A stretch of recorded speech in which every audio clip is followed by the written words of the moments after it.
Welcome to today's edition of the Rush 24/7 podcast. Okay, folks, so when the Pope left Congress, he went out to the balcony and spoke to the multitudes out there on the mall, and he would have left there.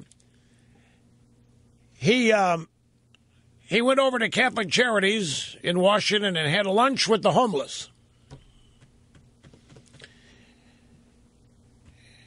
And he said that Jesus Christ knew what it was like to be homeless and not have a roof over his head.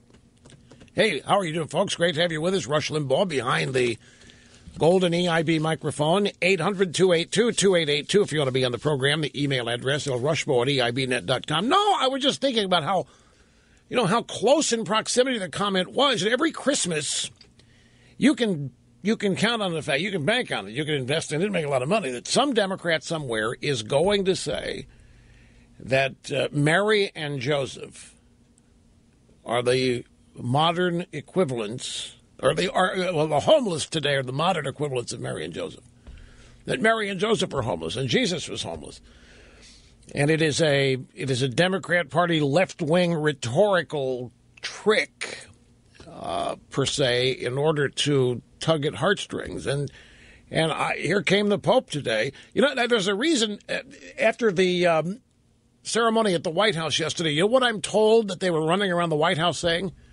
They were ecstatic. They were just giddy with excitement in the White House over Pope Francis's remarks yesterday. They were calling it the audacity of Pope. Because one of Obama's book titles, The Audacity of, Audacity of Hope or whatever it is. And so it was considered to be a resounding success by all in the media and the Democrat Party as far as yesterday is concerned.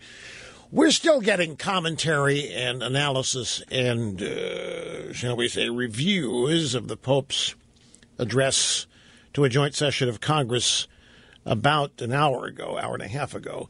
And you know what? I'm just going to let the facts speak for themselves. You be the judge. I have some audio sound bites here. I may have some comments along the way. But let's just get into it. Here is the first bite. And I'm not going to prejudge what this is. You listen to it. And it, by the way, I might have to repeat because the accent is somewhat thick. And I've had people tell me it's been tough for them to understand what the Pope was saying yesterday and some of the sound bites we played. So fear not, I have the transcript here. And I will be able to share it. Oh, yeah, we'll get to Trump and all that stuff later. That's all coming. Yes, you don't even need to ask me about that. Why are you afraid that I'm not going to get to Trump? Just because I'm starting with the Pope. I've got it all here. Is there ever a day that goes by that I miss anything? Of course I want to talk about Trump. In fact, the media is they think Trump has peaked. They think that this is the final days for Trump. We'll get into all of that as the program unfolds.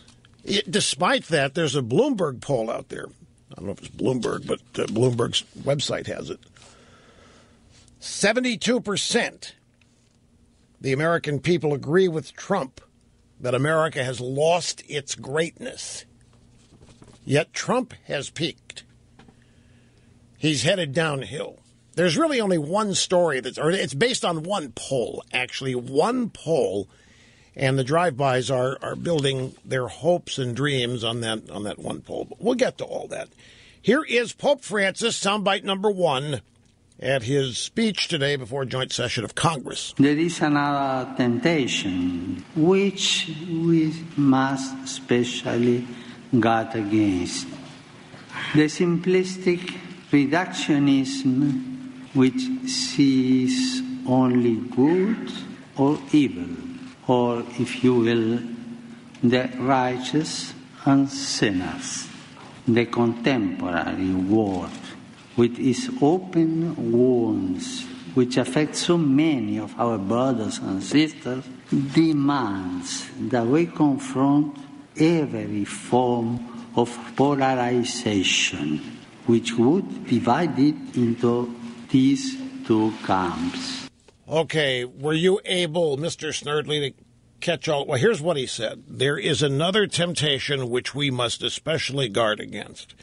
The simplistic reductionism, which sees only good or evil, or if you will, the righteous and sinners. The contemporary world, with its open wounds, which affect so many of our brothers and sisters, demands that we confront every form of polarization, which would divide it into these two camps. Okay, I'm gathering here that we have a pope who sees a gray area there between good and evil. It is good and evil, and there's the marginal. There's good and evil, and then there's the, what would you call it? The maybe not okay, the maybe okay. That's right, the relative. Yeah, we have the good and the bad, and then the relative, where we apply a relative morality or whatever in order to make an assessment on whether something's good or bad. The contemporary world, with its open wounds, which affect so many of our brothers and sisters. Any idea what that is? I mean, you watch the speech. Do you know what he's talking about here specifically? I don't. You didn't watch this? Okay. Demands that we confront every form of polarization, which would... Look, there's something you should know, folks, before I go on with this. And that is, every Democrat that I have seen react to this is ecstatic and giddy with happiness. They think the Pope hit a grand slam home run from their perspective on everything but abortion. And even there, he equivocated a little bit, but they think that this could not have been better. The Pope came and conquered and was them. They really do. At drive-bys, elected Democrats, I haven't seen them all, obviously, but the ones I've seen on TV who have been asked about it are just giddy with their praise. So you have to put that into the hopper here as you try to analyze what all of these remarks mean. Here is immigration. And apparently, it sounds to me like in this bite that he is granting America absolution for what we did to the Indians. We, the people of this continent, are not fearful of foreigners, because most of us were once foreigners. I say this to you as the son of immigrants, knowing that so many of you are also descendants from immigrants. Tragically, the rights of those who were here long before us were not always respected. Those first contacts were often turbulent and violent, but it's very difficult to judge the past by the criteria of the present. All right, so to me it sounds like a partial absolution. We kind of violated the rights of those who were here long before us. We didn't respect them, but kind of tough to apply modern day to back then. So, been there, done that. Got to forget it. The message was immigration. Now, I'm sorry, I have a reaction to this, and I watched this, and my reaction, I knew this was coming. I mean, I didn't know the exact words, but I knew he was going to bring up the subject. And I knew he was going to end up saying something a Democrat Party would love, and they would interpret it or be able to interpret it as something that's pro-amnesty. And that probably is what he said here. But it struck me, this is not a new realization on my part, but it just struck me, I think, a little bit more profoundly because it was a Pope saying it. It's almost as if in his mind and in the minds of many other people, in fact, that you have the world, and it is what it is. And then there's this one place in the world where it's much, much, much better than anywhere else in the world. It's richer. It has more opportunity. It has more freedom and more liberty. It's vastly more prosperous. The standard of living is way, way higher. It's got all kinds of weapons to protect itself and so forth. It's just better. It's just demonstrably better. And then the rest of the world is kind of eating the dust of this one really special place. And it's as though nobody ever stops to ask, how did this one special place become special? They just assume that it was made that way, or that fate, or maybe in this case God, ordained it. And because there's only one special place in all the world, one place that's so much better, so much more advanced, so much more prosperous, however you want to define and characterize it, this place is so special, but it just happened. It's just the way it is. And as such, everybody else in the world is entitled to go there, simply because it exists. Everybody's entitled to go there, and anybody who wants to go there should be permitted to go there. And there ought not be any complaining about it, because in this special place, this one place that is far and away better than anywhere else on earth, everybody that's there was once from someplace else. So everybody that's there had to go there to get there. So why should people going there to get there today not be permitted when everybody in the past was? No, I'm talking about the United States of America, not the Vatican. It's one special place, United States of America. It's far and away superior to every other place on earth in terms of lifestyles, liberty, and freedom. In terms of the human condition, there's no place like it. It's so special, everybody wants to go there. And there's not a thought given to how it got special. It's just assumed it was made that way, I guess. It's just assumed that it's just there. And it's also assumed that it's always going to be there.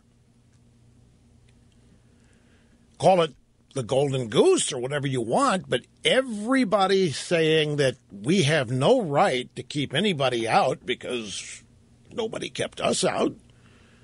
We all had to get here. Nobody here now actually started here. Of course, that's no longer true. But the whole construct of this is that, yeah, this is a special place, but not because of anything the people here did to make it special. It just happens to be. And the people who are here simply by winning life's lottery. It's all fate. It's all luck. And if anybody else in the world wants to come to this one special place, then nobody has the right to tell them they can't. Because we are all immigrants. And nobody ever stops to ask in this debate, nobody ever stops to consider how did it get special, because it wasn't made that way. We didn't just wake up one day and here is the United States of America, and it is the gem, the shining city on the hill, however you want to describe it. It had to be built. It was not there. But from the moment it began to be built, isn't it interesting that everybody in the world who heard about it wanted to go there? Maybe I should change the tense. Everybody who heard about it wanted to come here. And now the people who lead this special place don't seem to have any appreciation for how it became special. In fact, if they have anything, it's guilt over how it became special. And so they either want to open the borders and let anybody in because it's not fair that we are here and we're able to get here, and others who want to come here are not. It just isn't fair. So this special place in the world, the United States of America. It just happened. It just is. And it's our responsibility as those who are lucky and fortunate enough to happen to have been born here. It is incumbent upon us to share that same luck and good fortune with everybody else. Otherwise, we are mean, selfish, polarized, partisan, extremist, racist, sexist, bigot, homophobe, whatever. So it seems, even from the Pope, immigrants, anybody who doesn't live here, has an automatic right to come here just because there's no other place like it on earth. And what is never discussed is how it got so special. How did it happen? Why is it so prosperous? Why is it so free? See, the correct thing to do would be to answer those questions and spread those answers all over the world.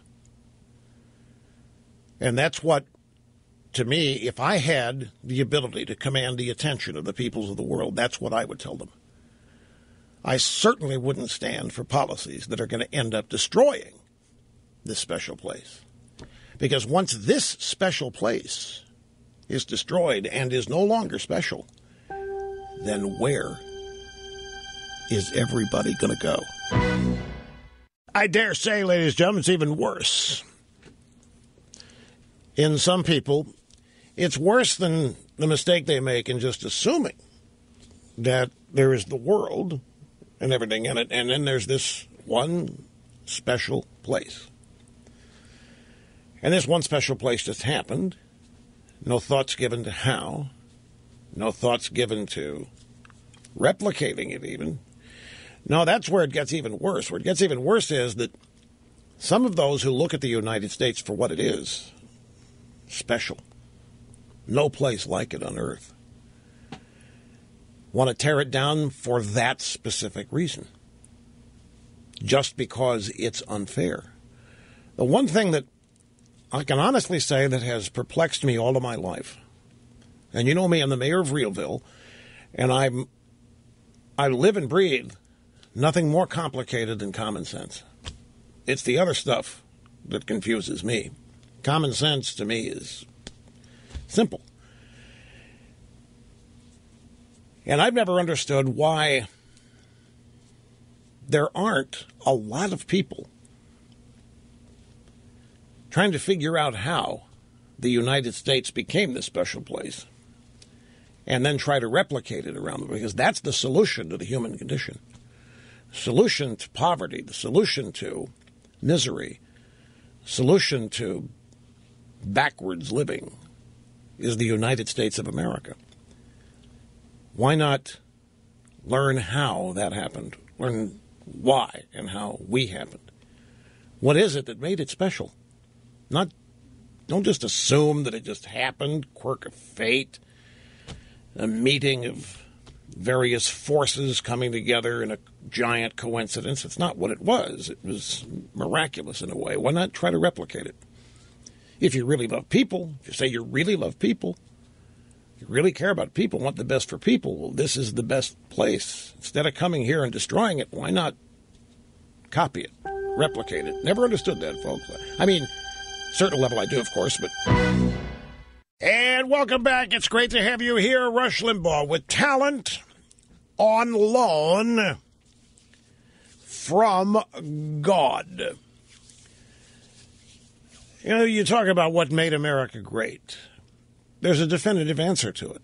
It's found in American history. Trying to write about it in these children's books that Catherine and I are doing, the time travel adventures with exceptional American series starring Rush Revere to Talking Horse Liberty. It's what we're trying to do is open people's minds to the greatness of this country and how it happened. It's not an accident. It's not the result of coincidences happening at a miraculous or magical period in time. There are substantive reasons for it. The trouble is that millennials and many recent products of the public schools believe that America was made great, if they're even taught that it's great. If they're taught that it's great, you know what they're told is the reason is diversity. There's diversity all over the world. You can go to places where there is diversity out the wazoo, folks. You can go to places all over the world and you can find the most diversity. You can find perfect diversity. However you find it, you will not find the United States. Meaning, and by the way, we've got no excuses on diversity anyway. We've got nothing to apologize for and no excuses to make. But it doesn't matter. Diversity hasn't a thing to do with why this country is great. Diversity is not a factor in any way when defining or explaining America's greatness. Never mind that from the 1600s until the late 20th century, the population of the United States, 85% white, 12% black. And there have been changes demographically in the United States since the days of its founding. So they're trying to tell you that the United States' greatness happened because of diversity. Well, go back and look at the days the country was founded. And they do. When they do that, then it's to see how racist and bigoted this country was. See the seeds for bigotry and racism and discrimination were sown at the founding, is how it's now taught. Young people growing up ashamed of their own country. And they probably don't understand it when somebody like the Pope comes here, and he did, in his own way, recognize America's greatness today and its specialness. And I don't doubt you have some people who've grown up not learning that. Say, what is he talking about? Yeah, he's just being nice. He's just giving us compliments. He knows what an unfair, unjust place this is. Isn't it a shame when you get right down to it, isn't it a shame? Beyond being an outrage, isn't it a shame? The drivel, the bilge, the lies that young people have been taught about this country and its past. What really has been great about this country, aside from all the economic magic, and again, that's not magic, that's easily explainable too. We have a shared culture here. Stop and think of what happened in this country. The melting pot, yeah, it happened. But stop and think of what happened. From the first days of the founding, you have to go back to the Pilgrims. You have to include the Pilgrims in the founding. Why they came, what they learned after they got here, what they learned on the way, what they learned after they got here. The Pilgrims, like everybody else, tried to establish a socialist collective. Bombed out, didn't work. We know this. The governor wrote about it himself, William Bradford. They went capitalist. Didn't know that that's what it was, but that was the solution, and that's when prosperity happened. You go back and you examine the reasons the country was founded, why it worked, what was magic about it. You find out that people wanted to come here for cultural reasons, in addition to economic. And it was rooted in liberty. It was rooted in freedom. It was rooted in the recognition of the primacy of the individual, the power of the individual over government in this country. So people from all over the world came here and assimilated into a single culture rooted in the founding, which is rooted in individual liberty and primacy of citizen over government. Everybody who came here, that's what drew them. Yeah, they were fleeing oppression, poverty, but that's the case for most of the people who've ever lived. Before the United States, there wasn't really any place anybody could go. They had to seek refuge in other ways. After the United States was founded, it became the place you go. And the people who came assimilated into a single culture that was shared. in a way. I mean, everything the left claims to want is exactly what this country started out doing. It was multicultural. We had the Italians, we had the Irish, everybody. They came and they did not abandon their own cultures, but they assumed new ones. A new one, an American culture rooted in liberty and freedom that they had never enjoyed in their lives prior. They didn't have to sacrifice who they were, didn't have to change or give it up, but they were eager to become Americans. So the original United States, the founding of America, was indeed a shared culture. And you could argue that there was a diversity from the founding days, but not the way the left defines diversity today. Diversity to the left means minorities get even with. Minorities triumph. Minorities get payback. That's what diversity means. Diversity means, when the left teaches it, when they talk about it, diversity means the people responsible for building this country and maintaining it get the short end of the stick from now on. But it was this singular American culture that people came and wanted to be part of. They were proud, couldn't wait to become Americans, tears in their eyes when it happened. It was a special place. Defending it now, defending that America, defending our culture, defending our founding, defending all of the things that made this country great is now called racism, or xenophobia, or hate. The desire to preserve these things is called... in fact, I have a story in the stack today about that's who the modern-day Republicans are, that they just can't get with it. They can't accept and tolerate the demographic shift. They know they're becoming minorities, and they want to go back to the Ozzie and Harriet days, which will never happen. They hate minorities. They hate change. They hate blah, blah. All of this is what is assumed. All because there are people who want to preserve the things that made America special. And again, why in the world, living as I do, smack dab in the middle of common sense, why in the world people want to tear it down rather than emulate it all over the world? I mean, I'm talking about people who claim to love people. I'm talking about people who claim to love and represent the little guy. They're the people that tell us that if not for them, the little guy would be trampled on daily. Well, if they really cared about the little guy, want the little guy to have an improved life, more contentment, more happiness, then the United States is what you would emulate. You certainly wouldn't tear it down.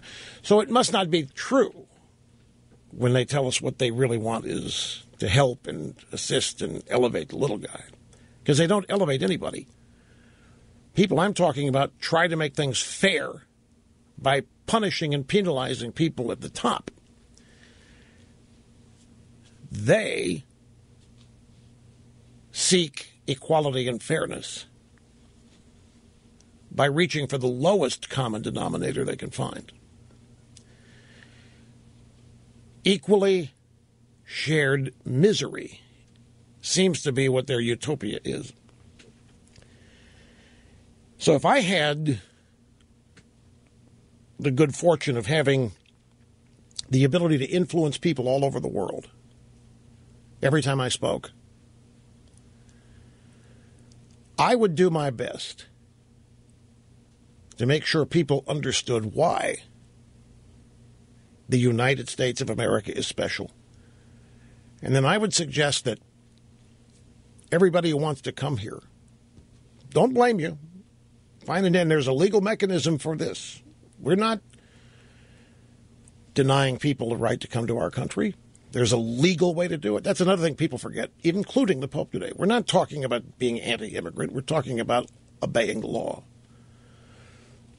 The law exists for lots of reasons. In this case, the law exists to maintain the integrity of this special place. We allow immigrants here, happily so. We don't deny legal immigrants a path to citizenship in this country. But beyond that, since we can't take in everybody, since everybody can't come here, it's physically not possible. Well, it is. Do you know you could put the population of the world inside the state of Texas in 1,500 square foot homes? I mean, you wouldn't want to, but you could do it. And that statistic is old, and I found that from the days where people say we're overpopulated, we're running out of resources and space for people to live. It's hard. No, we've got so much space left for people to live. We're not threatened in that regard at all. But there have to be studied limits. You have this special place. You want it to remain special. You better find out why it became special. And then after that, as I say, if I had the ability to influence people all over the world just by speaking or writing, one of my objectives would be find out how this special place became special. And then tell everybody, as if you want what happens in the U.S., it can happen where you are, too. This is how. And I'm not talking about replicating our history with wars and this kind of thing. I'm talking about economic systems, human rights systems, everything that has combined to make this place special. This is no means the only place that can be special. Isn't it odd that it's the only place that is? And isn't it even further intriguing, so many people want to blow it up? Why? Obviously, it's a threat. There hasn't been a military force like the United States of America in the history of the world. Anyway, I have to take a break here, folks. You get my drift, I'm sure. Be back after this. We will continue. Don't go away. So I got this question in the break. Does the Pope not know that the United States of America already takes in every year more legal immigrants than the rest of the nations of the world combined? Why is he lecturing us? Does he not know this? I will endeavor to answer the question. It's very simple. It doesn't matter. He doesn't care. That's not the point. The reality of this is what's so frustrating. The United States deserves nothing but love and adoration and gold medals left and right and peace prizes left and right, things we never get. Even if the Pope knows that, it will not change a word of what he said, because the facts are not the point here.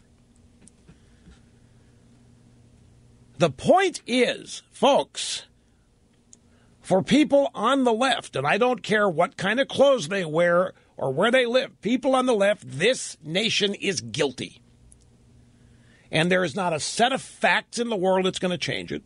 There's not a set of facts in the world that's going to change anybody's mind, including the Pope's. You can tell him.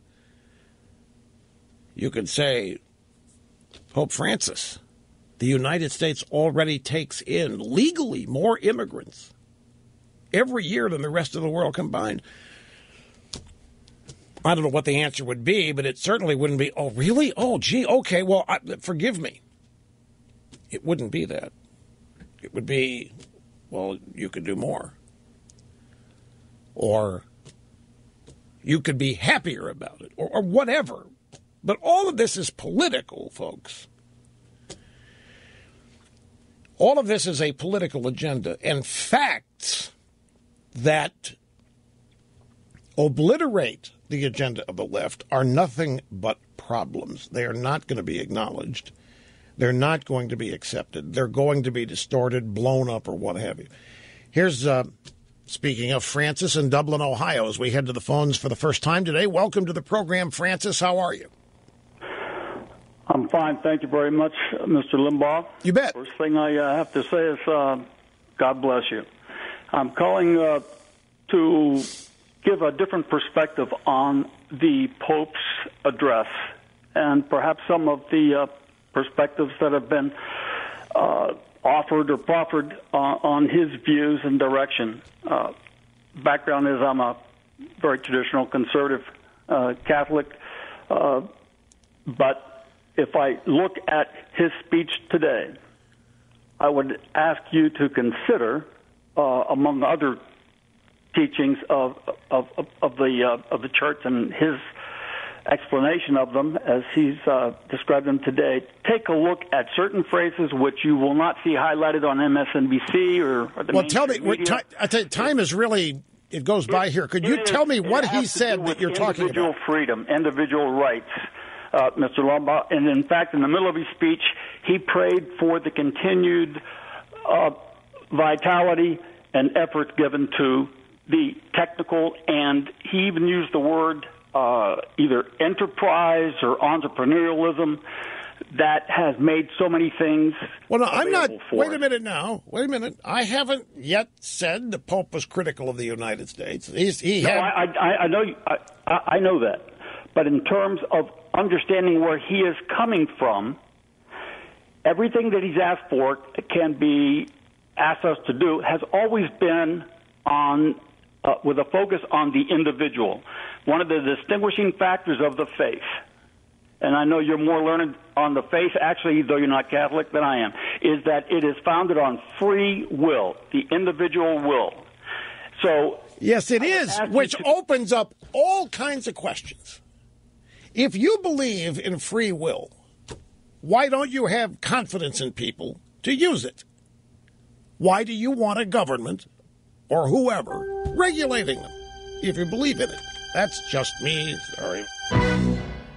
I also gather, past couple of days, folks, that God kind of messed up on CO2. God must have not realized that CO2, what we exhale, was going to destroy the planet he created.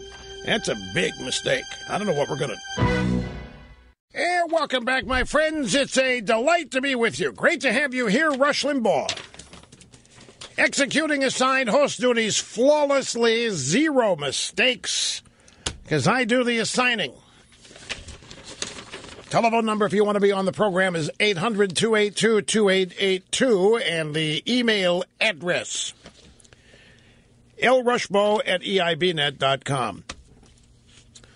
Okay, we're going to go back to the audio sound bites. Pope Francis and his speech before the joint session of Congress. Let me just ask a question. This is rooted, ladies and gentlemen, in our first caller. I've noticed that there is a process by which people go through when they support somebody, but they're not sure what the person they support is saying all the time, or maybe the person they support never has addressed certain things. The people that support them will always interpret what the person they support says as being what they like. I first saw it with Perot. I had people calling here telling me what Perot was going to do if he was elected and what he was saying, and he hadn't said any of it, and he wasn't going to do any of it, but people were so excited about Perot that they wanted him to do this. So what they wanted him to do is what they ended up hearing him say he was going to do. There's some of that with Trump. Now we had our caller here. God bless him. This is not a criticism of the caller. This is an observation. He was trying to tell me, you didn't hear right, Rush. I mean, the Pope had plenty of conservative things in there. Now, I'm probably going to get a little trouble here. I'm used to that. But I don't have any. I don't need anybody analyzing this for me. I know exactly what this Pope is saying, and I know what he thinks. There isn't a whole lot of gray area for me here. And if you hear me asking somebody, what did he mean by that? I'm trying to get people to start thinking.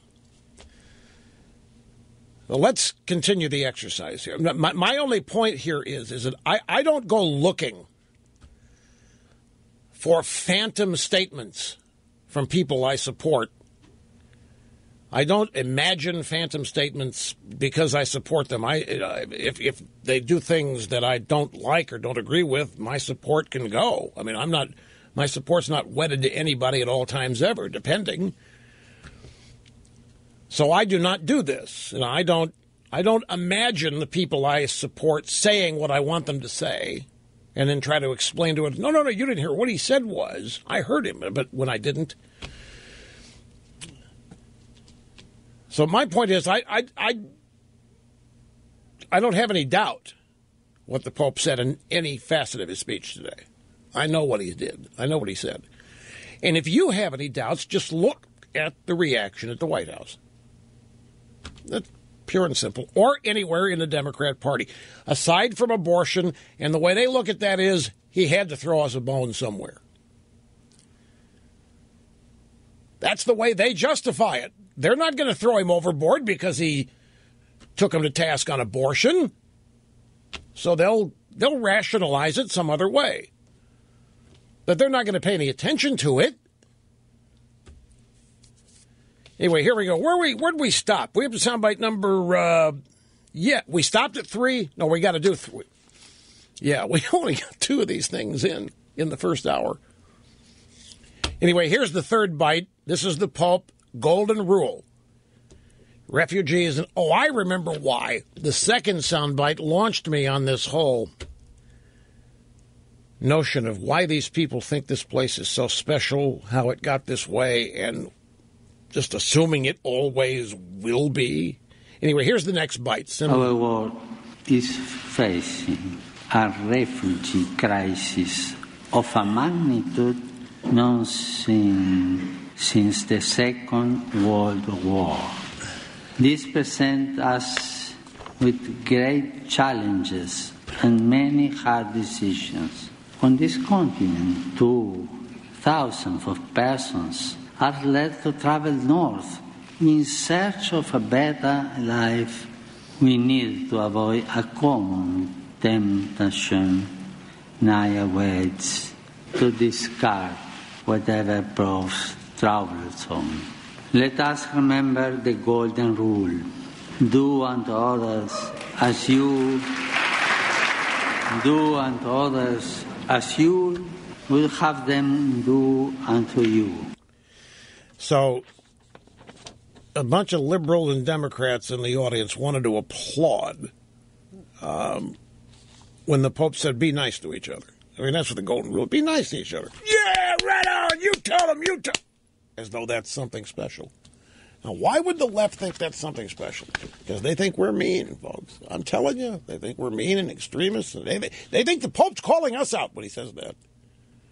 Make no mistake, Pelosi and Reid sitting there, darn right they think he's calling us out. On immigration, the golden rule. Anyway, if you didn't hear that, you want to make it through the accent. What the Pope said was, our world is facing a refugee crisis of a magnitude not seen since Second World War. This presents us with great challenges and many hard decisions. On this continent, too, thousands of persons are led to travel north in search of a better life.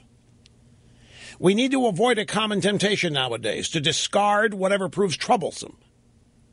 Let us remember the golden rule, do unto others as you would have them do unto you.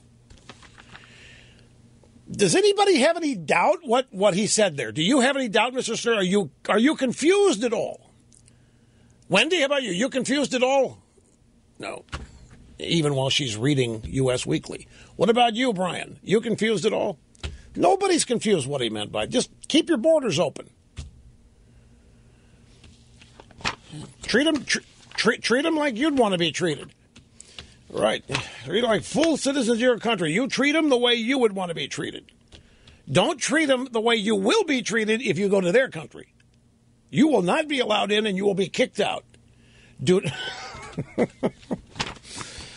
the Democrats in the audience knew what he was saying. That's what they started. And he stopped them. You know, he didn't want the applause. And there were some guidelines issued to members of Congress. You can't touch as the Pope is walking down the center aisle. Don't try to shake hands. Don't do any of that. And they asked him to keep the applause way down. And for the most part, they complied.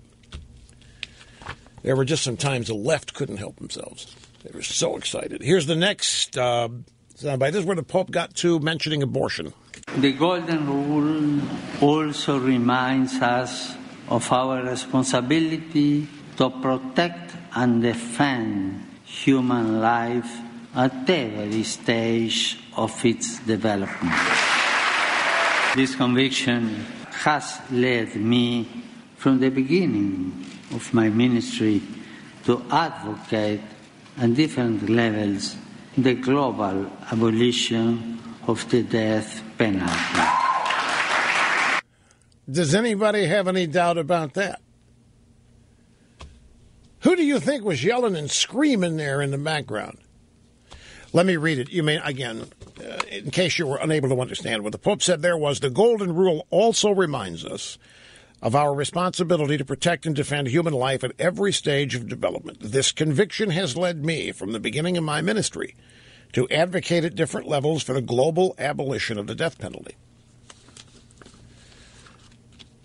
All right, look, folks, you don't need me to analyze this for you. And you know full well that only thing's going to happen if I do is I'm going to get in trouble.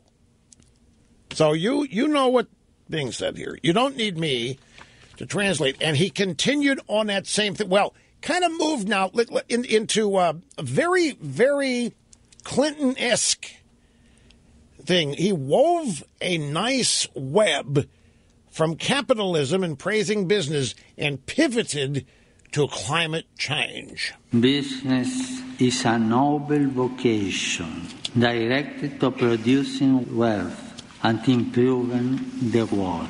It can be a fruitful source of prosperity from the area in which it operates, especially if it sees the creation of jobs as an essential part of its service to the common good.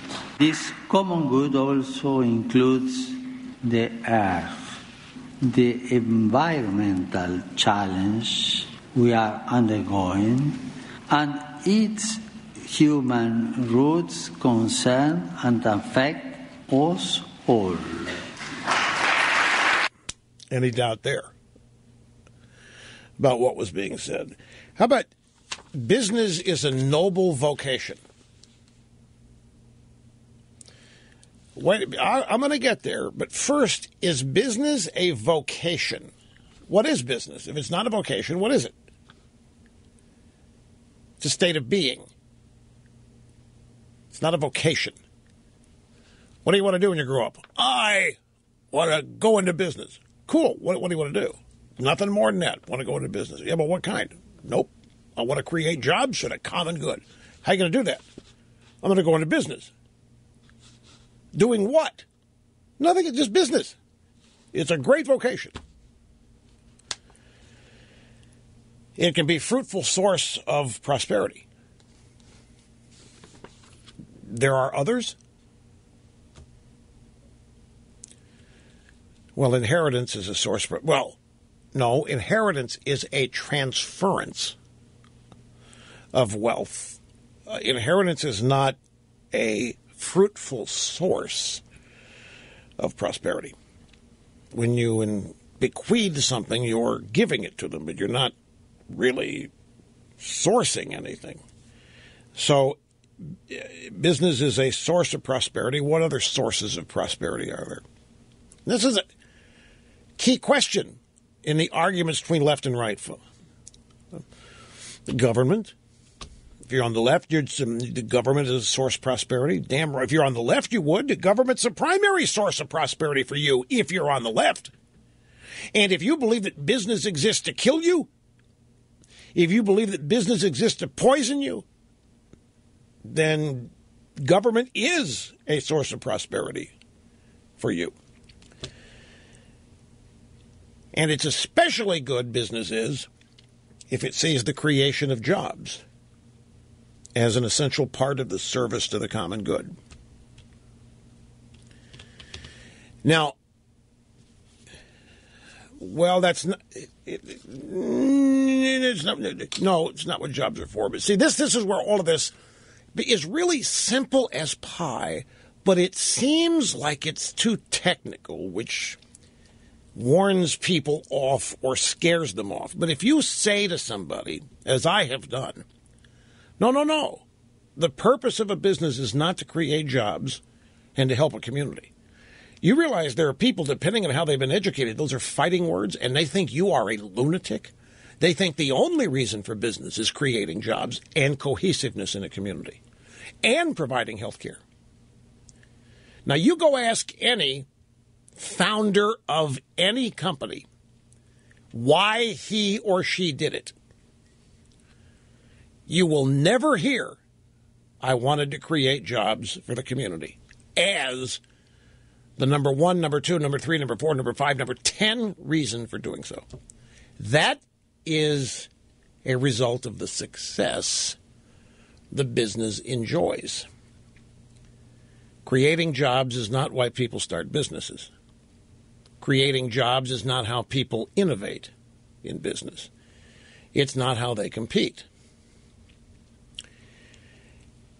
But you realize certain people listening to me, they think I am now the meanest, most unfeeling, insensitive guy they've ever heard.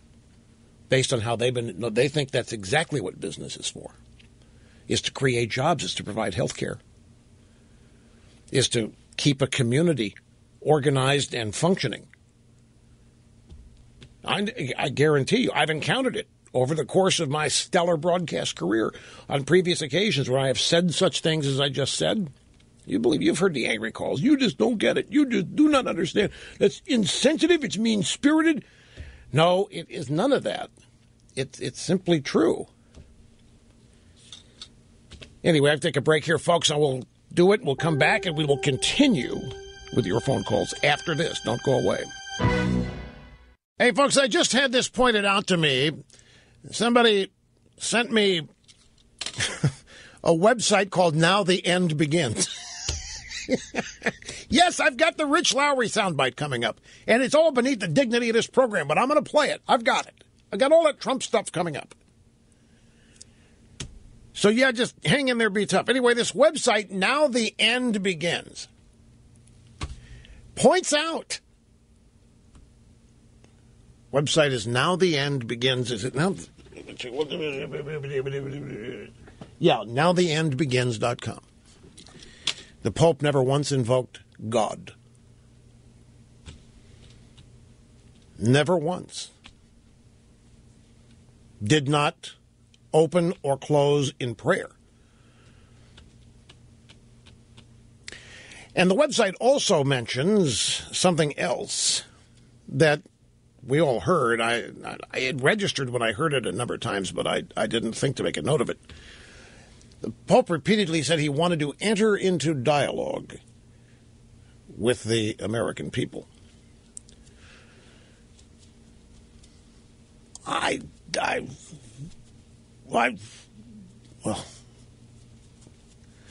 I'm kind of putting the brakes on here, folks, is what I'm doing. And this website also points out that at about 15 minutes in, when the Pope began to be somewhat critical of wealth, business, and so forth, the site points out that the Pope neglected to mention the wealth and riches of the Vatican itself, which is true. Anyway, here's Donata in Frederick, Maryland, as we get back to the phones. Great to have you. Hello. Thank you, sir. I have to totally and emphatically disagree with your last caller about the Pope. If he really wanted to, first of all, have dialogue with the American people, he wouldn't be saying the Mass in Spanish. That's a slap in the face to every American Catholic I know. I've been a Catholic for 52 years, and as far as I'm concerned, if you won't say he's a leftist, I'm perfectly willing to do so. This is an abomination of my morality and my religion being basically sideswiped. If he wanted to put abortion on the ticket to bring here and talk about, he could have easily done that with what's going on in this country. If he wanted to bring morality or any of the church doctrine, we would have been happy to hear it. But he wants to talk about climate change, a science which he can't even say has been proven. Let me ask you a question about that, though, Donata. When the Pope went into his started his comments about the family, did you think that he was, without directly saying it, criticizing gay marriage? No, not at all. In fact, I don't think he criticizes gay marriage at all. Not that I'm saying he should. I'm saying I don't think he does. I'm saying that's his take on it from what I've read. And everything that I've read, which I've tried to educate myself, I've tried to give this Pope at least the benefit of the doubt, as I do any other Pope that's been, now, you have to admit, John Paul II has been most of my life. But and I find it very difficult that there would be another Pope any greater than him. But, you know, I just don't see where he's putting family first when he seems to talk about the Catholics having too many children. Yeah, okay. Well, but I meant specifically today, with the remarks that he made today. If you can hang on through the break, don't go away. Yes, indeed it is. Check the email during the break. Rush, why are you spending so much time analyzing the Pope? You know, that's a fair question, and there's a definite reason for it. And it's something that you've heard me say over and over again. It's about informing and educating and explaining. And it comes under this giant umbrella of belief I have that the more people that understand and are made able to spot liberalism, and then the more people are able to associate liberalism with the problems in their lives, the political problems, the economic problems, the more people can be conditioned and educated to understand that liberalism is the problem, coupled with the ability to spot it, would be the fastest way to eradicate it. It would be really helpful if we had a Republican Party engaged in this. If you go back to Ronaldus Magnus constantly used the word liberal, and he constantly told people who they were, and he was constantly explaining what they did, how they thought, and what they did looked like. After we won the Congress in 1994, we stopped doing that. And we haven't done it except on talk radio since. And it's crucial.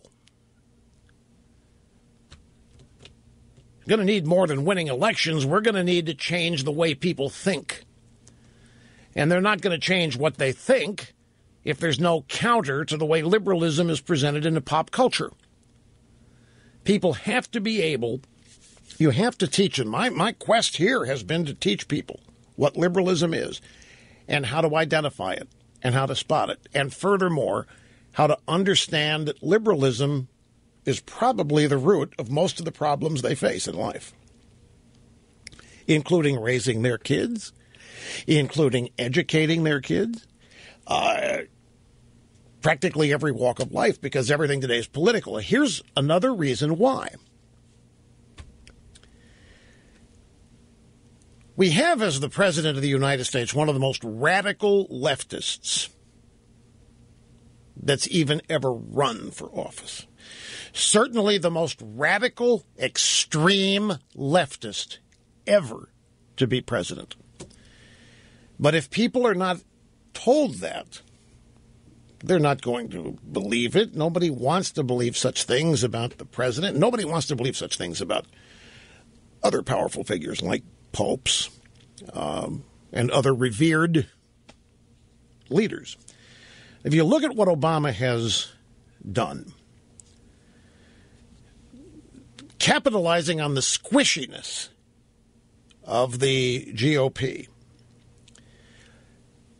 in the last 7 years, Barack Obama has successfully recruited or corrupted or hijacked, however you want to describe it, John Roberts of the Supreme Court, John Boehner, Speaker of the House, Mitch McConnell, Republican leader in the Senate,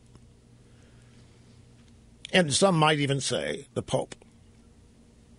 So you're saying, well, so what, Rush? None of that's a surprise. That's right. But for people who don't follow politics, and they see people like the Pope sidling up to and having fun with and supporting Obama, and see a Supreme Court justice going out of his way to be supportive of Obama, and then the two Republican leaders, you realize how impossible it will be to portray Obama as he is? An extreme radical? You realize how difficult that is to explain to people when all these other people seem to have been recruited by him and are helping him? Now, in the case of Roberts, Boehner, and Mitchell, the explanation for it, we know that they're not simpatico on issues, and God help us if they are. It's more that they're afraid to oppose him. Pope's another matter, interchangeable, but for the domestic people here, it's not just these three, but they're the big three, John Roberts, Boehner, and Mitchell, or McConnell. If the Republican leadership and the so-called conservative Chief Justice of the Supreme Court don't appear to have any problem with Obama, do you realize how difficult it is to tell the truth about the guy? That's one of the reasons I cringe every time I see no evidence of pushback by the Republican Party on Obama policies. Just makes it harder to accomplish one of the things I have set out to do, and that is educate people about liberalism. Anyway, back to Donato. Donato, I know that you're reacting to what the Pope has said previous, and I don't have his words right in front of me here, but he today launched into a defense of the family, how important it was, how crucial the family is.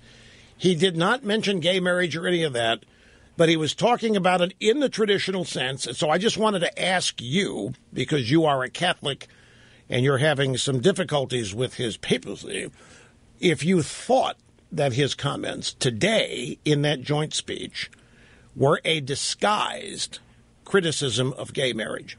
I absolutely think it could be. That's very possible. I tend to think of him as a wolf in shepherd's clothing. This is just my view, and I know a lot of conservative Catholics that feel the same. I just happen to have a big enough mouth to say it. I don't know what he was talking about, to be perfectly honest with you, and I would never assume to put words in his mouth. I'm only going by the words I know have come out of his mouth and understand those. Well, there have been plenty of those before this speech. I mean, absolutely. I'm not disputing you on that. 1,000% correct there. All right. Okay. Well, look, I'm glad you held on. I appreciate it. I just wanted to run it by you and make sure you understood what the question was, because we were in a hurried state at the end of your call. We move on to Alan in Denville, New Jersey. Welcome, sir, to the EIB Network. Hello. Hi, Rush. Long-time listener, first-time caller. Thank you, sir. I dialed the number and got right through. I thought I dialed the wrong number. Well, I'm glad you did. In any case, this was when you were making the comment before about why the world isn't looking to the U.S. as a model and trying to reproduce it. Rather, seems everyone wants to tear it down. I called up. I told Mr. Snerdley. In fact, I was a little more nervous speaking to him than you. But I told him that there's two things that are they're similar, but there's a big difference. I think it points to the root of a problem we have in this culture and around the world. There's envy and there's a begrudgingness.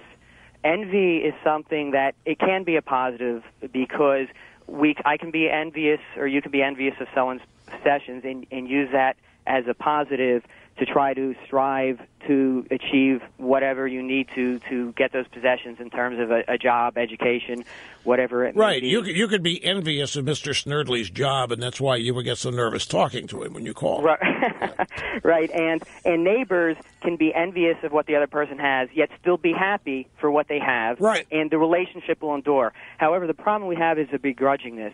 People see what other people have, and they don't want them to have it.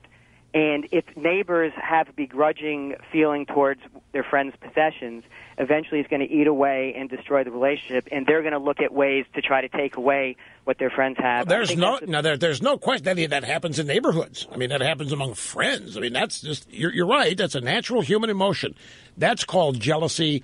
That's called covetousness. I mean, people who covet what somebody else has. Right, and that's why I think the problem is people are so busy worrying what other people have and looking for ways of taking it away from them, they don't appreciate the things they have. And we really need, if people can really work on not looking to take away what everyone else has, look at it as a positive. I mean, I'd much rather be in a country where the median income was maybe $100,000 because it tells me, oh, okay, I have the chance of getting that median income, rather than living in a country where everyone's, no one has anything, so I can't be jealous of someone's fancy cars. Exactly. But everyone's making. But let me refocus the question, because I was not speaking per se, and I'm glad you called to enable me to make this clarification. When I asked the question in the first hour, when others around the world look at the U.S., why don't they seek to emulate it and spread that specialness all over the world rather than everybody try to get here? You're right, there's some want to tear it down, but the answer to the question, who wants to tear it down? I'm asking about other leaders, powerful people who have the ability to lead movements that would emulate the United States around the world, or Americans who would try to proselytize about the American way of life. We've had those. And they've been called renegades and conquerors and imperialists and so forth. But the real reason is that most of the world's leaders are tyrants. That's another reason that we are special and why we are so hell-bent, opposed, and frightened of tyrants. We don't want dictators, which is what most people live under. Most people were born to tyranny and bondage and dictatorship, and most to this day are still subject to it in one way or another, or in many ways. Those people, the tyrants and the dictators, and many others who seek to run and rule countries, do not want a free people. You think Fidel Castro wants his people to be free? Think Raul Castro wants his people to be free? Do you think Stalin, old Joe, wanted his people to be free? Or Lenin? Do you think Hitler wanted his people to be free? How about the Chaicoms? You really think they want their people to be free? No, they want them to be controlled. The leaders in these tyrannies and dictatorships do very well economically. They are literal thieves. They plunder and steal the national wealth of the countries they lead, a la the Castros, a la the Soviet leaders. Look at the oligarchs even today there, Putin and his buddies. The thing that stands in the way of that is a free people and a runaway economy, a growing economy with prosperity for all. That's, again, what explains, illustrates, defines the specialness or uniqueness of the United States. And it really is a rarity. My question was, for all of these leaders that I'm talking about, these tyrants and dictators, if you listen to them, what are the names of their countries? The People's Republic of whatever. The people don't have a say in anything in these countries. The leaders who claim to be for the little guy, who claim to care about the oppressed, who claim they're going to get even with the rich, claim they're going to get even with those who have their jackbooted thugs on the necks of the little guy, don't mean it. If they did, they would be trying to emulate the United States, and they would attempt to seek the stature and credit one would attain from founding, establishing, leading such a nation, such a prosperous nation. But that's not who these people are. They're dictators. They're tyrants. They rule by the use of force and intimidation and imprisonment. And that is the story for most of the people in the world. And it's even, in light of that fact, it infuriates me even more when I have to listen to people both in this country and visitors to this country blame us for the problems in the world. And it really steams me. It really ticks me off when they start going down this road of climate change and how we're destroying the world. How we are destroying the planet. I can't tell you, I get so insulted, I get so angry when I hear this. Anyway, I appreciate the call, Alan. I really do. And I've got another brief break here, folks, so we'll be back before you know it. Don't go away. Yes, as promised, in the next hour, we are going to get into the domestic politics presidential race and stuff, including the desired anatomical procedure Rich Lowry wishes would perform on Trump, or rather, Carly Fiorina already has performed on Trump, as uttered live on Megyn Kelly's show on Fox last night. Anyway, we'll get to all that. Here's Steve in Birmingham, Alabama. Welcome, sir. Appreciate your patience, too. Hello. Hi, Rush. I just wanted to build on your excellent point from the first hour.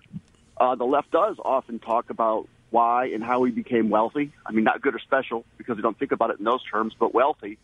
It was at the expense of the rest of the world, on the backs of the world's poor, by imperialism and exploiting the world's resources. Yep. And therefore, it needs to be shared and returned. We got to give it back. We got to be cut down inside. No, he's exactly right. But, of course, that's a lie. That's absolute gunk and BS, and anybody with any common sense could have it explained to them. How did the U.S. become special?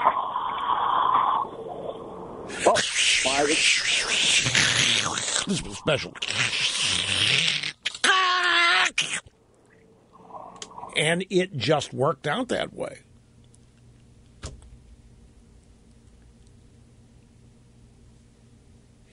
But the caller had a point out there, folks, and it is that the left thinks that this country became special, that it isn't special. See, that's the thing. It isn't special. This country's fraudulent. This country is founded on injustice, ill-gotten gains, the immorality of discrimination. This is what they really believe, and people around the world do. So when you talk about emulating the country's greatness, what made it special? But see, they're the ones that contradict. How about all these people telling us how wonderful and great America is? We should let these immigrants in. They're trying to improve their lives. Who are we to tell them they can't come here? Wait a minute, what's so special about this place? I thought, founded in immorality, all these other rotten things. So they contradict themselves left and right on all this. But the way they'll catch up, yes, we must let the immigrants in because the country was theirs originally. Until we came along and took it from them. It wasn't ours. We just came in and overpowered them. And they were at one with nature. They were innocent. They were naive. They had no idea. They were minding their own business. They had their buffalo, and they had the fish, and they had the streams, and they had the bears, and everything was fine. And then here we came with Custer and the boys, and we wiped them out. And it was unfair. And we did the same thing in Mexico. Why do you think they invented the piñatas to get back at us? So, it's our fault. And all of this cutting America down to size is the price we must pay for all of the injustice we have perpetrated since our founding. That's how they go. Okay, we will broom a papal address to the joint session of Congress. We've pretty much blanketed that. And we'll move on to the American presidential race, which has its own level of color, shall we say, occurring out there. Sit tight, my friends. One big hour remains. Well, I have to mention one more thing here, folks. I just saw a link at the Drudge Report. And if I click on it here, it's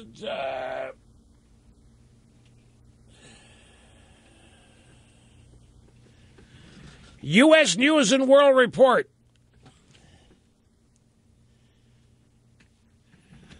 Somehow I missed this. I wasn't able to listen to the entire word-for-word speech, joint session for Congress. Apparently, the Pope echoed President Obama, something he said in a national prayer breakfast speech back in January, almost word for word, that there are extremists in every religion. Well, you heard that? You heard? I didn't. Wouldn't buy me. Anyway, welcome back, folks. It's great to have you. A telephone number here is 800-282-2882. Full disclosure, I will be out tomorrow taking a much-needed, well-deserved, long overdue straight out vacation day. And we are going to have Buck Sexton in here, wrapping up the busy broadcast week. And I'll be back here on Monday, back to our normal broadcast schedule.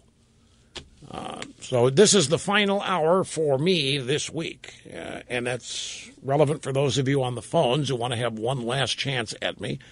800-282-2882. Okay, to the presidential race, first on the Republican side, because that's where all the interest is.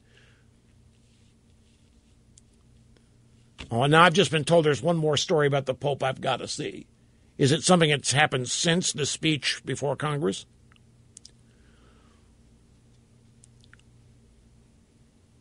Oh, he mentioned he mentioned 4 people. Dorothy Day, you mean? Well, as soon as you get it in here, then I'll be able to do something with it. But he did. He cited 4 people during the speech. I don't even remember what 4 now. Oh, yeah. Okay, it's from the Washington Post. Pope name dropped a radical Catholic activist, and Bernie Sanders couldn't be happier, blah, blah, blah. Okay, okay, here we go. Bernie Sanders, a lone Democrat presidential hopeful and the only Jewish contender in the House chamber for Pope Francis's speech. When he left, he was beaming as the Pope had cited an American Catholic whom Sanders has had plenty of praise for. The name Dorothy Day has not been used in the U.S. Congress terribly often, Sanders said in a short interview. She was a valiant fighter for workers, was very strong in her belief for social justice, and I think it was an extraordinary thing that he cited her as one of the most important people in recent American history. This would be one of the very, very few times somebody as radical as Dorothy Day was mentioned.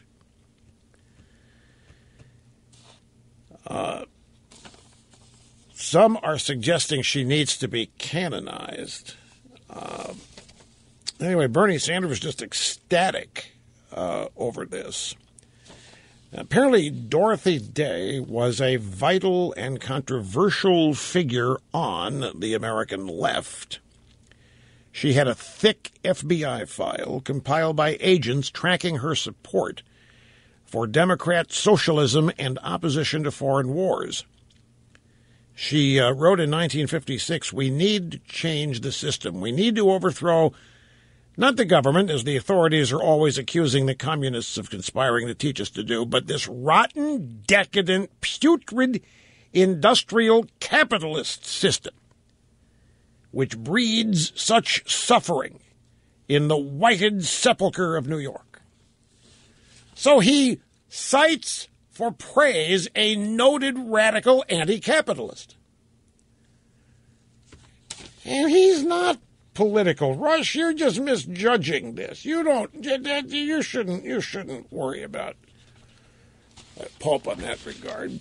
Dorothy Day, as it turns out, advocated the Catholic economic theory of distributionism or distributism.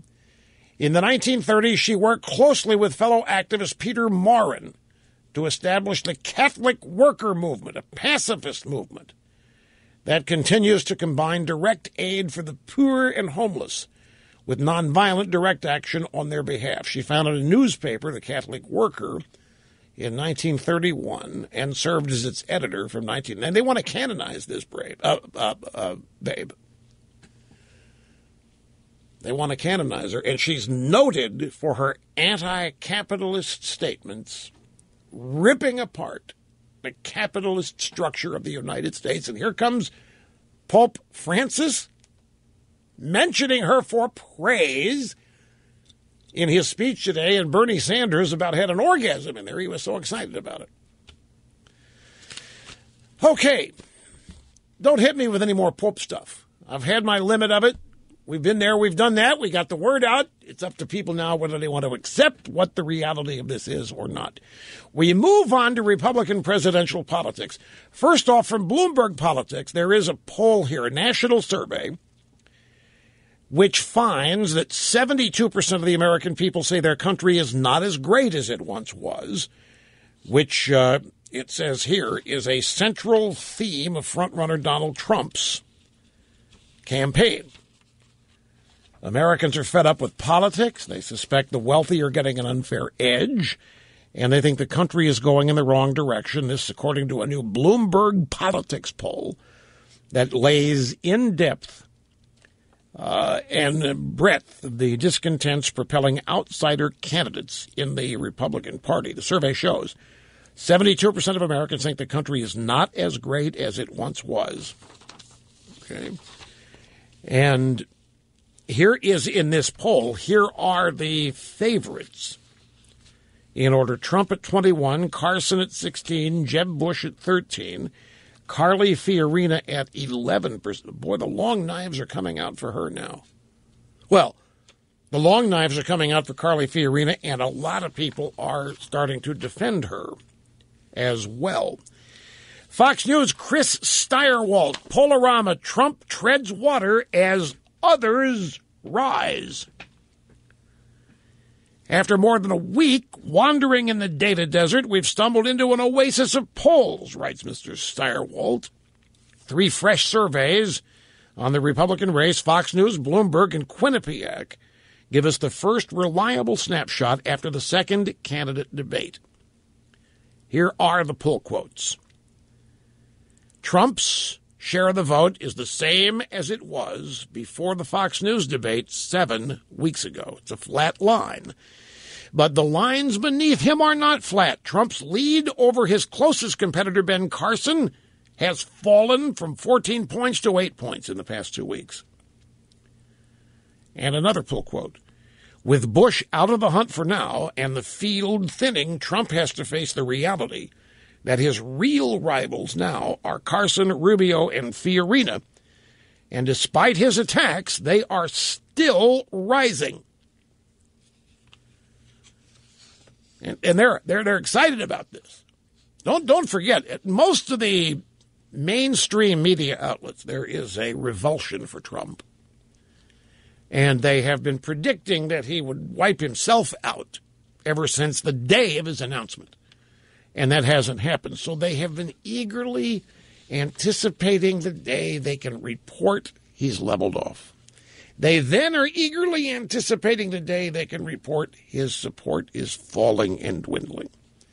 And they are eagerly anticipating the day when they can report one of 2 other things, that either some other candidate has taken the lead over Trump or that Trump has decided to pull out. Those are the 2 future prospects that many in the drive-by media now are wedded to and excited about. And in fact, here at the Washington Post, Donald Trump's slide in the polls is beginning to look real. This is a story by Philip Bump. You might have seen new national poll numbers from Fox News released on Wednesday night. Donald Trump remains in first place in the race, actually increased his share of support from 25% to 26%. But wait, you might also have seen CNN's new poll from over the weekend. That one had Trump at 24%, down from 32%. Trump gets real mad when you cite that poll, by the way. He doesn't like you talking about that poll. That's why he got mad at O'Reilly. Because O'Reilly cited the CNN poll, Trump got mad. And then there's the Bloomberg poll out today showing Trump at 21, right where he's always been. So what gives here? So you got 3 polls, Trump flat in 2 of them and down 8 points in another one. I'll tell you what gives here. Leave it to me to provide the answer. What gives is that the Washington Post is still harping on one poll that showed Trump's number declining. They are ignoring all the other more recent polls that show him staying the same or going up, even if it's just a point or 2. And what gives is the Washington Post has completely given up all pretense of journalism and is now working full-time in the propaganda business. That's what's up. Since they asked, I'm happy to answer. Here are some other articles by Philip Bump in just the last 2 days. Donald Trump says he didn't speak to a half-empty room, but he did. Donald Trump's long-running quest to improve our vocabularies. Who Donald Trump is at war with in the media as of Wednesday afternoon. Those are other articles. And here's some Washington Post articles by other reporters just from today. Trump, Rand Paul is shrill too. Donald Trump wants the FCC to fine a critical Fox News pundit. That'd be Rich Lowry. And Donald Trump calls Hillary Clinton shrill. And then Chris Cillizza in the Washington Post yesterday had a story entitled Why Republicans Are Starting to Panic in one paragraph. Would you like to hear that? You want to know why you're panicking, folks? Oh, no, not you. The Republican establishment is panicking. That's what Cillizza is saying. It's a paragraph written by Pete Wehner. Pete's a friend of mine. Pete worked with Karl Rove in the Bush White House, and before that he was at Empower America with Bill Bennett, which is where I met him. And Pete now works at Ethics and Public Policy think tank, and I think at Commentary. He now writes under his own name and has for a while, instead of writing position papers for others. And this is the paragraph that he wrote in a piece called The GOP is Killing Itself. And this paragraph is what Cillizza cites as the one paragraph that explains why Republicans are starting to panic. Are you ready? Here we go. 3, 2, 1. Here comes the paragraph. The message being sent to voters is this. The Republican Party is led by people who are profoundly uncomfortable with the changing and inevitable demographic nature of our nation. The GOP is longing to return to the past and is fearful of the future. It is a party that is characterized by resentments and grievances, by distress and dismay, by the belief that America is irredeemably corrupt and past the point of no return. The American dream is dead, in the emphatic words of Mr. Trump. Now, that paragraph was written by Pete because that's what he's afraid people supporting Trump think. He's afraid that the message you are getting, and the reason why you're supporting Trump is because you think all of this. You think the Republican Party is led by people profoundly uncomfortable with the change and inevitable demographic nature of our nation, that you think the GOP is longing to return to the past and is fearful of the future, or that you think the Republican Party doesn't get all of this and that's why it's becoming a minority party. Anyway, the bottom line is the things that you who would normally vote Republican are supporting are things that the Republican establishment feels will kill it, is the bottom line. And they're very much, and so Cillizza, writing in the Washington Post, read Pete's paragraph here. The Republicans are starting to panic. In that paragraph that Pete Wehner wrote, that explains why. So basically, the Republican establishment is worried that they are being, well, that the lack of support for their candidates means that Republican voters don't want to change. Republican voters are locked in the past. Republican voters want to pretend we're still a white country. Republican voters want to pretend they can win without the Hispanic vote. And the Republican leadership knows none of that's true and it can't happen. In fact, Cillizza goes on to write, for Romney to have won, he would have had to get 65% of the white vote, and it was never going to happen.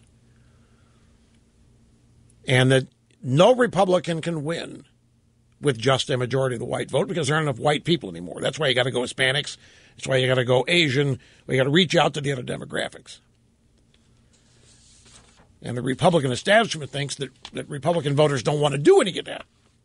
So therefore, their party's dead. And then when they see a poll that says 72%, like the Bloomberg poll here, 72% of the American people agree that we have lost our greatness. The Republican establishment thinks that's not true, but that you think it's true because people like Trump are coming along and campaigning just for white people. And that we can't win with just white people. And you're going to have to understand this. And that the reaching out to Hispanic voters is not about amnesty, but it's just about the demographic shift. And we've got to prove to these people that we don't hate them. And when you vote for Trump, you're telling people that you hate them. That's what they're worried about. my interpretation, anyway. So we'll take a break. We'll come back. Sound bites coming up that illustrate all of this. Hang tough. And we go to Donald Trump here in Columbia, South Carolina last night. He was the guest at a town hall campaign event hosted by Senator Tim Scott. And during the Q&A, Tim Scott said there's so many people who have the same question on the issue of immigration. Securing the borders without any question is one of your top priorities we heard you talk about. I'd also ask you to go into depth how you would secure the border. What are a couple things you do to secure the port border, and what do you think about our legal immigration? When I announced 3 months ago that I was running, I made statements, and everyone thought it was wonderful. And then about a week later, Rush Limbaugh said, nobody has ever received so much incoming. I had never heard the word. Incoming means the press. And I brought up illegal immigration. It turned out I was right. Right. So he didn't answer the question there, except to use my name, which, let's face it, folks, it works magic. It just does.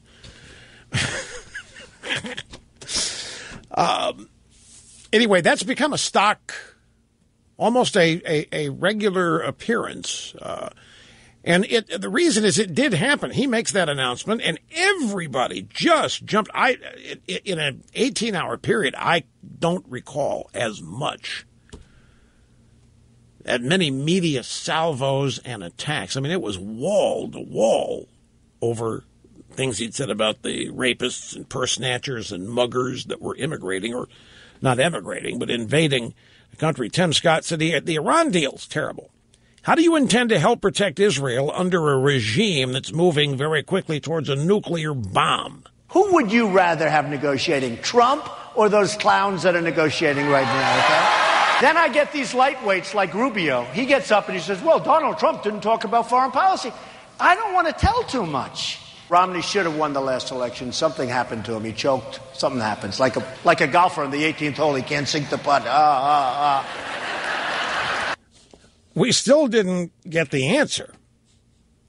He just said, who would you rather have negotiating, Trump or these clowns that are negotiating right now, okay? And I get these lightweights like Rubio. He gets up and says, well, Trump doesn't talk about foreign policy. Trump says, I'm not going to give away my secrets here. I'm not going to tell you or anybody else how I plan to talk to these people. Why telegraph that? Just don't doubt me. I'm going to go in there, and it's going to be great. I'm gonna make deals with these people like they've never had deals made before. I got people going to run in rings around them. And he's relying on people to have faith in his ability and confidence in his ability to get that done. There's more. Don't go away. What you're waiting on is coming up. Just be patient. The saga continues. And yes, your phone calls are coming up, too. Finally, Charleston, South Carolina, North Charleston, South Carolina African American Chamber of Commerce annual conference. Donald Trump spoke and had this to say, among other things, about Mrs. Clinton. Hillary, who's become very shrill. You know the word shrill? She's become shrill. She was saying what I said about Obama, and yet in 2008, she was the original birther. She's the one that started that whole thing. Hillary is a birther. By the way, don't switch your votes to Hillary, please. Why would anybody at this Chamber of Commerce do that? But he's right. She did start the birther. She's the one that first questioned it. In fact, she and Obama had a knockdown drag-out, we're told, on the tarmac at an airport, like at Washington Reagan or somewhere over all of this. Obama was really put out over her comment, as far as I know, he's not Muslim. And so all of this has come to a head. You've got the drive-bys wishing Trump would fade away. You've got the Republican establishment of drive-bys not understanding why Trump hasn't faded away yet. I mean, they're really frustrated. They see Trump, he's not fading. He's holding steady in most of the polls, in an upper point or two. They don't understand it. And they are afraid of it, and they oppose it, and they're afraid it means the end of the Republican Party. Folks, you have to understand that Jeb was the guy. Jeb is the guy. I mean, I don't want to speak past it. Jeb is the guy. Jeb is the guy that was going to get all the money. Jeb is the guy that was going to return the Republicans to the White House. Jeb was the mainstream Republican hero. He was the guy that was going to unite everybody and win this without needing the base. They had so much invested in Jeb. They have so much invested in Jeb. And the largest investment in Jeb was that they found a way for him to win the nomination without having to pander to or need any of the support from the base. And the strategy involved money. Now, the donors had no problems giving money to Jeb, but they want to see something higher than 6 or 7%. And if they don't see 6 or 7%, when the debates come, they want to see some sign that it might improve. So they're getting nervous. And they're all frustrated because the bottom line of all of the people that I'm talking, the drive-bys and the Republican establishment, they do not think that Trump is going to be there at the end of all this. I don't know if they think he's going to lose or if they think he's going to withdraw or if they think he's going to be humiliated out. That's probably what they would prefer. But I think in their long-term view of things, to them, this is really, we're still in preseason. That's why they're so upset. They're losing meaningful games in what should be a meaningless preseason, these first debates. I mean, their guy around whom every strategy they've built for the future is not where he was supposed to be here. And the money's getting nervous. And Trump was supposed to be long gone. And remember, they don't think Trump's going to be there anyway. So now they're really getting worried that Trump is doing irreparable damage. And he's not going to be able to pick up the pieces. He's going to make this mess. And then they're not going to be able to fix it and win because the party image, brand, reputation going to be so damaged by the time Trump goes that there's nobody left in the field who could put it back together. That is my read on this. Nobody's told me that. That's just my read on it. And believe me, the key ingredient of that strategy is, I believe, they don't think Trump is in this to win. They don't think he's in this for real. They don't think he wants it. They don't think he's going to be around for the duration. And so that's why they're really ticked off about this. Because they think he's treating this as a toy, the next playground to have some fun in. So they're not taking him that seriously, but he's lasted a lot longer than they thought. But they still think he's going to be gone. But the damage that he's doing, they think is unfixable. And you look at all the candidates on the Republican side. You look at the candidates you would describe as the establishment candidates. They're all in the bottom tier. And it's all these newcomers and no chancers. By that I mean the establishment looked at him and said, that fat chance, Carson, Fiorina, Trump. No way. No way. I mean, those guys don't even have a chance. And here they are leading the roost and gaining ground. And their preferred candidate and candidates are losing ground. I mean, it is panic time. They don't see that the Republican Party might be in the process of being overtaken or modernized or transformed. They look at it as being destroyed. And they don't think they have any role in it. They don't think they're doing any of the damage. The damage is being done by all of these outsider rookies who don't understand anything about how this game is played. Trump, Carson, maybe Carly, but at the end of the day, Carly's one of them. At the end of the day, Carly is an establishment Republican at the end of the process. No question about that. So the frustration in the drive-bys, the frustration on the Republican side, the frustration in the Republican conservative media is almost at explosive levels. They don't know what to do. They are scared to death that this whole process is destroying their power base. Which takes us to Fox News and the Megyn Kelly show last night. And first off, here is Megyn telling us why Trump is a sexist. She has as her guests here Rich Lowry, the editor of National Review. And it starts with Megyn opening's comment. Trump comes out and sort of sets up a straw man that people say he's a sexist because he says Carly had difficulties in her business career. That's not true. People said he was sexist because he made fun of her face. You listen to her pitter-patter for more than 5 minutes, and she gives you a headache.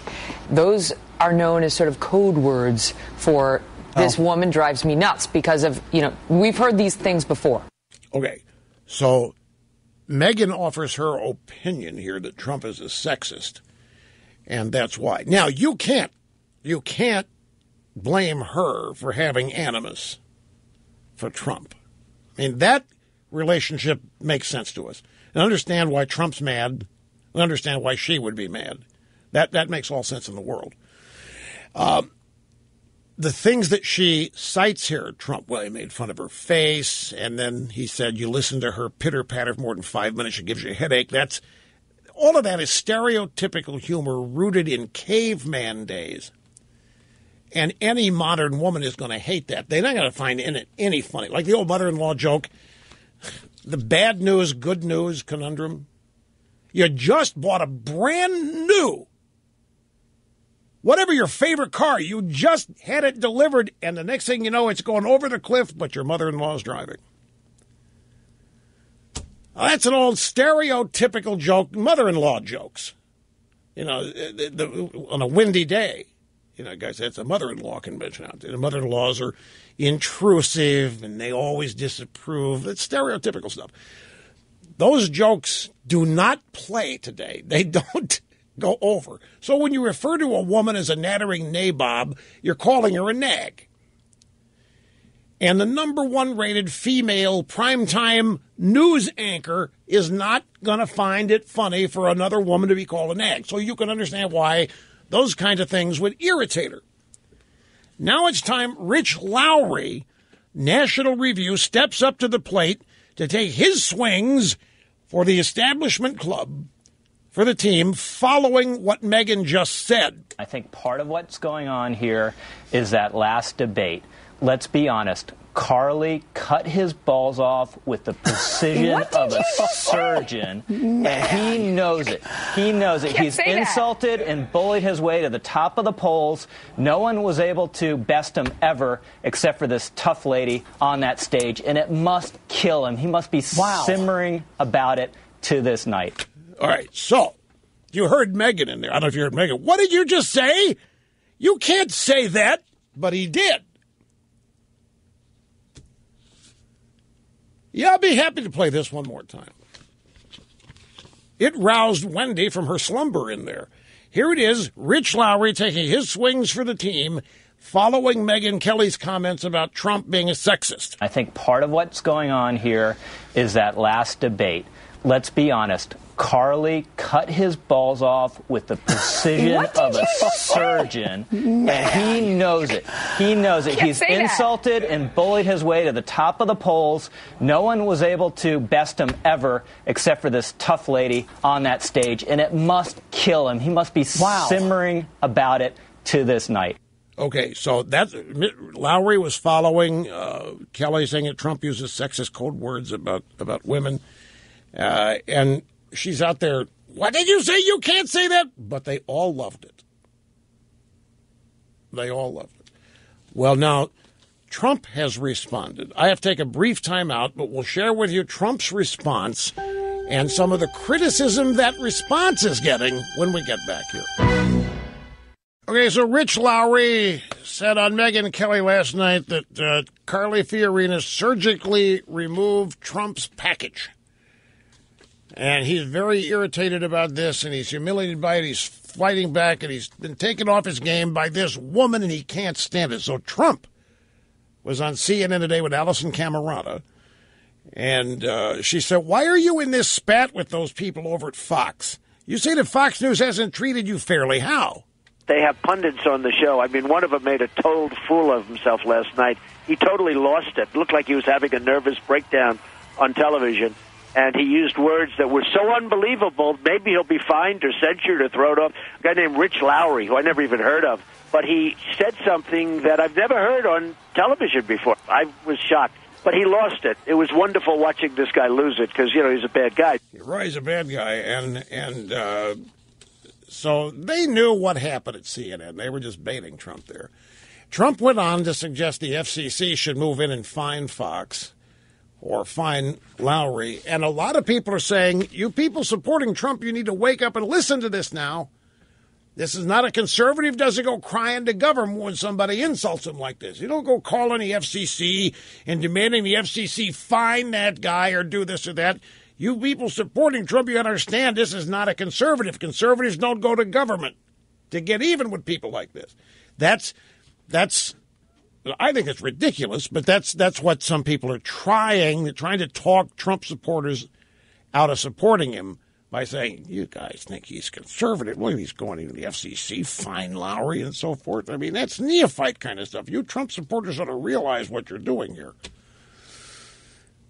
I don't think they get that it's all just... Trump's not... He's just chatting there. It is funny, though, how people... This whole thing is causing people to make drastic changes in their own behavior. That is making people sit up and take notice. It's kind of fast for those of us who are just observing this and watching it go by. Fascinating to see.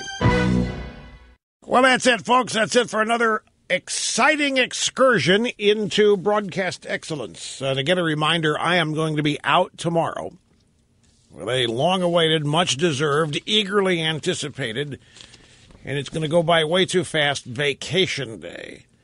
Buck Sexton. Where's Buck from? Where's he going to be? In Dallas? Oh, he's going to be Sherman Oaks. Okay, so Buck will be out in Sherman Oaks. Well, tell him not to screw up with the printer out there. Okay. See you on Monday, folks. Hope you have a wonderful weekend. Cheerio.